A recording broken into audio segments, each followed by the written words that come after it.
Et on file tout de suite prendre le pouls technique, graphique de la séance du jour. C'est Romain Daubry qui est derrière ses écrans pour nous comme chaque mardi pour suivre la tendance du jour depuis la cellule Info d'Experts de Bourse Direct. Bon Romain, on a préservé les 7100 pour le moment, c'est l'essentiel ?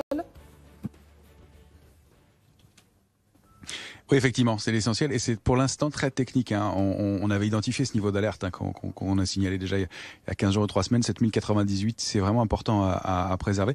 Pour l'instant, on le préserve. Alors si on regarde en très court, il faudra repasser au-dessus de 7128 puis 7174 pour vraiment invalider le trend baissier de intraday, reprendre une dynamique plus haussière à court terme, ce serait au-delà de 7241 points.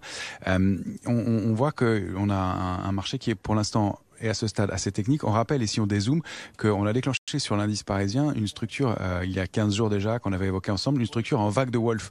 Ça, c'est un mouvement un peu plus inquiétant, un peu plus gênant. Et donc, si on rompt 7098 en clôture, on a effectivement des supports intermédiaires, 7045, 7010, mais la première grosse zone importante, c'est 6828, 6869 points. Et la cible de cette vague de Wall, c'est aux alentours de 6600 points. Or, c'est en plein cœur de la zone de support et la zone de couverture la plus importante. On rappelle effectivement que depuis 3 semaines, 1 mois, les opérateurs sont beaucoup moins couverts et beaucoup moins protégés. Et donc une alerte baissière, elle nécessiterait de renforcer les positions baissières et encore plus au cours d'une semaine technique comme celle qu'on entame, puisque c'est l'échéance des marchés dérivés qui aura lieu vendredi. Donc on considère que l'alerte peut être un petit peu plus marquée. Pour l'instant, on n'a pas de signaux pour que ce soit le cas. On reste, nous d'ailleurs, largement investis. On a couvert nos portefeuilles il y a une semaine environ.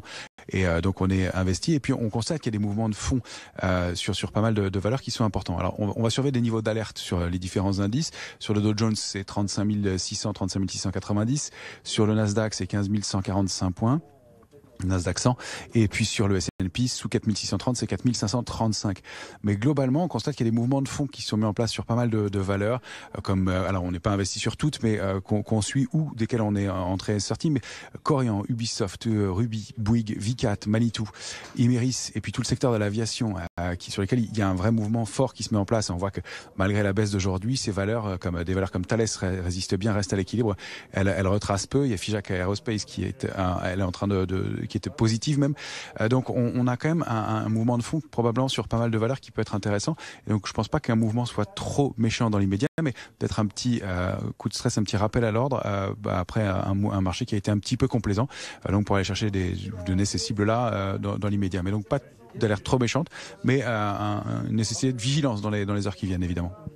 Merci beaucoup Romain Daubry et la cellule Info d'Experts qui nous accompagne chaque mardi pour suivre techniquement la tendance tout au long de la matinée. Le CAC 40 donc baisse de 0,97%, 7100.